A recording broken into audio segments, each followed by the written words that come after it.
Racikan Berita 1.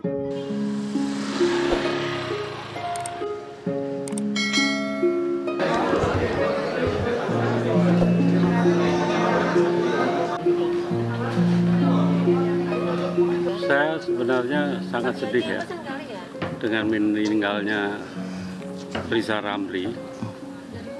Riza Ramli itu menjadi aktivis ya, tokoh aktivis mahasiswa sejak ia masuk ITB.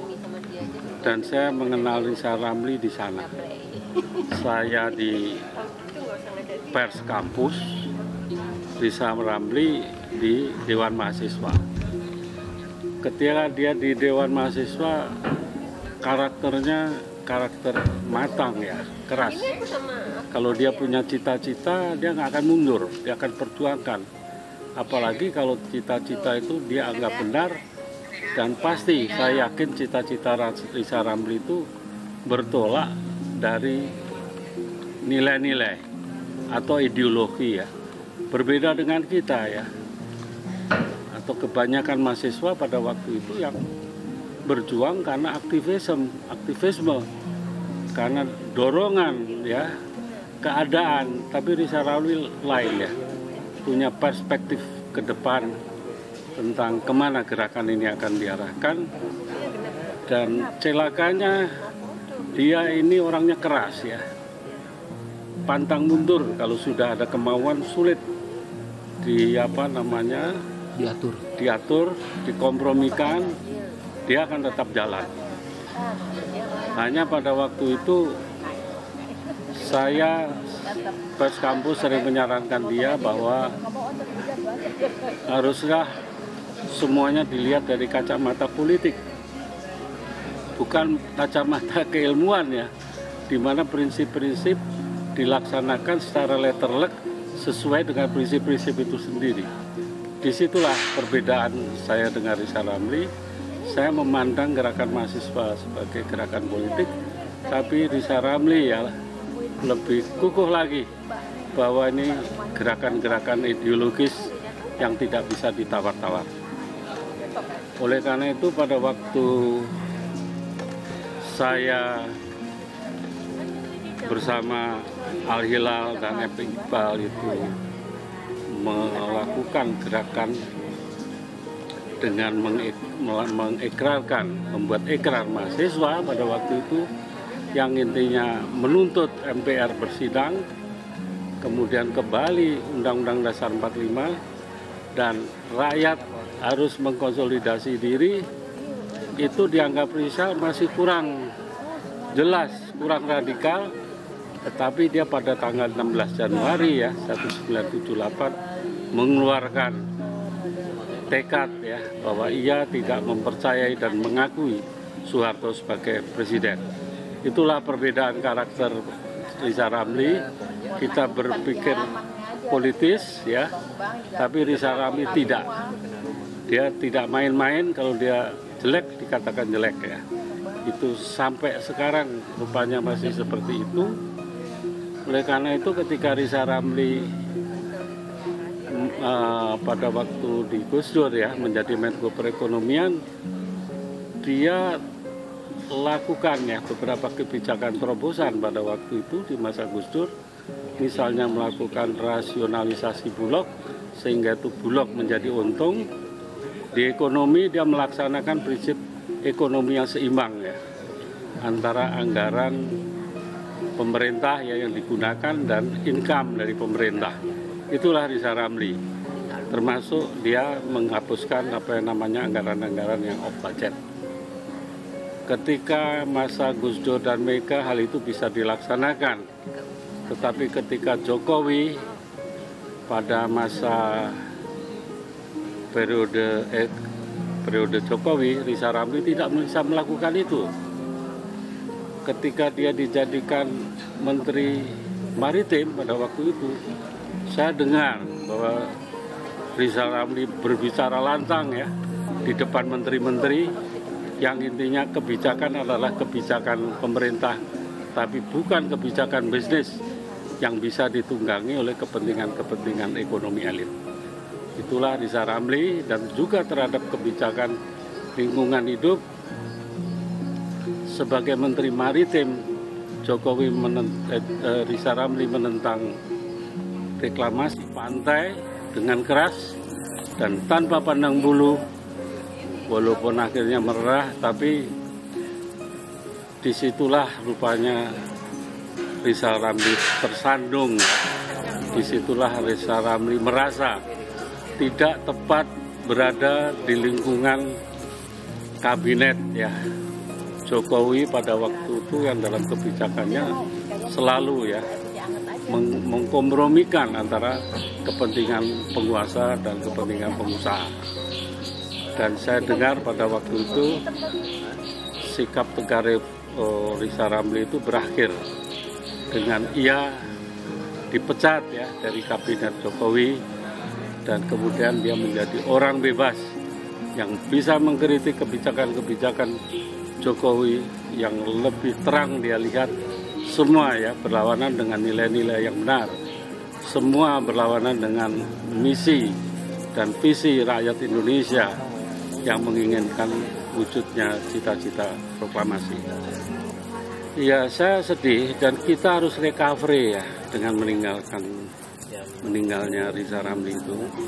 Recovery dalam arti kita harus segera ya mengkonsolidasi lagi gerakan-gerakan kita dan membuat ya satu gerakan yang lebih berbasis pada nilai dan tidak tanggung-tanggung.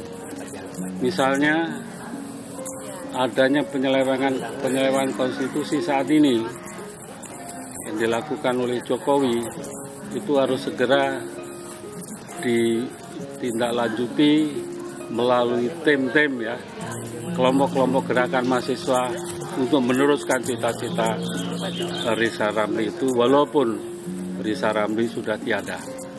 Jadi dengan meninggalnya Rizal Ramli, kita harus lanjutkan cita-citanya.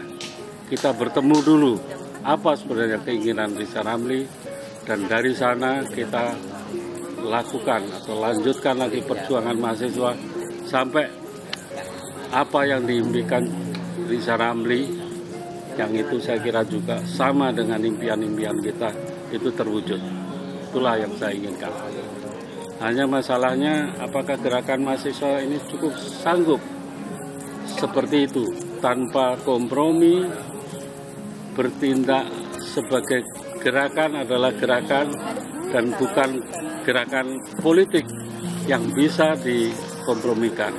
Itu tantangan kita. Mudah-mudahan kita bisa melakukan itu seperti dikatakan Bung Hatta, bahwa perjuangan adalah ibarat merengkuh ya sampan di antara dua karang gitu. Saya sangat terkesan karena pertama pada waktu itu kita meneruskan perjuangan ya mahasiswa 778 ya, setelah kampus diduduki oleh tentara, kita membuat grup-grup untuk melanjutkan perjuangan itu dan melakukan pengkaderan. Dan kami setengahnya tidak ingin kita ini pergi ke luar negeri ya untuk melanjutkan studi apapun ya, atau melarikan diri dari perjuangan. Tapi Rizal Ramli ketemu dengan saya dan berbicara bahwa Indro, saya harus pergi ke luar negeri ya untuk mendalami ilmu dan mendalami apa itu kebijakan publik, karena dia bilang kita ini tidak cukup ya hanya menjatuhkan rejim, tapi kita harus membangun ya sistem yang baru. Itulah yang saya coba akan belajar ya ke luar negeri. Dan setelah pulang dari luar negeri, saya adalah orang pertama kali yang dipanggil Rizal untuk ketemu ya, dan untuk mendiskusikan seperti apa posisi perjuangan mahasiswa saat ini, dalam fase apa, dan bagaimana peta perjuangan politik mahasiswa saat ini. Dan saya sangat terkesan rupanya Rizal Ramli, walaupun belajar di luar negeri, dia tidak melupakan atau dia tetap konsisten bagaimana melanjutkan perjuangan ini. Oleh karena itu, kami sepakat dengan Rizal Ramli untuk bisa masuk ke dalam kekuasaan dan mengubah keadaan dari dalam. Apapun tantangannya. Oleh karena itu Rizal Ramli bergabung dengan Gus Dur ya, menjadi Menteri Keuangan dan Menko Perekonomian. Saya masuk di Kementerian Tenaga Kerja ya untuk menyelesaikan permasalahan buruh. Pada waktu itu menterinya adalah Al-Hilal Hamdi. Disitulah kita bersinergi ya untuk mengubah keadaan ya pada masa Gus Dur, dan banyak terobosan-terobosan. Tetapi ketika SBY terpilih presiden, hal itu lain lagi ceritanya. Saya kira itu. Anak-anak saya atau saya sendiri secara keluarga dekat dengan keluarga Rizal Ramli. Ya, saya sering datang ke sini bersama seluruh anggota keluarga. Anggota keluarga saya ketemu dengan anak-anak Rizal Ramli pada waktu itu, dan saya terus terang banyak dibantu ya oleh Rizal Ramli ya, khususnya dalam menuntaskan studi anak-anak saya. Yang anak saya yang pertama, yang waktu nikah walinya Rizal Ramli, dia sangat terkesan ya.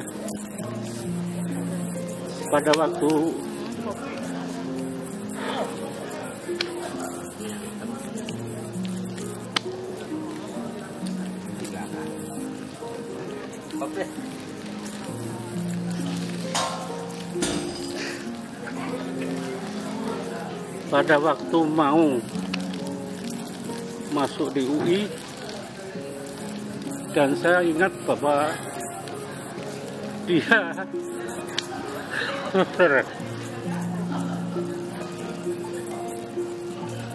harus bayar uang kuliah ya, yang sangat besar. Saya datang ke situ ya, sudah deadline pada waktu itu, dan saya dibantu oleh Rizal Ramli. Jadi Rizal Ramli itu benar berjuang. Iya, jadi hubungannya sangat dekat ya. Saya kalau nggak ada uang juga bisa minta dia sebagai teman perjuangan, dan dia juga dengan senang hati. Karena pada waktu perjuangan dulu, Soekarno siapapun selalu dibantu temannya ya.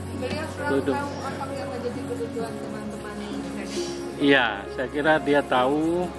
Saya kira semua di sini, bahkan ada suatu kali yang dia merasa sudah tidak ada dana lagi ya untuk diserahkan pada yang lain. Dia bilang, udah kamu buka berangkas saya, hitung berapa ada itu kamu mbak semua. Itu ya Rizal Ramli yang saya kenal ya. Dia memiliki solidaritas dengan teman-teman ya, seperjuangan. Dan saya sebenarnya terus ya bersama Rizal Ramli sampai ia masuk menjadi Menteri Maritim, dan ketika dia dipecat pada waktu itu kita berpisah di sana. Karena saya sendiri masih komit ya berada di dalam garis ya pendukung Jokowi, yang itulah dia maki-maki pada saya, lu harus secepatnya ya keluar dari lingkaran Jokowi, karena tidak benar ya Jokowi itu. Itu aja saya kira.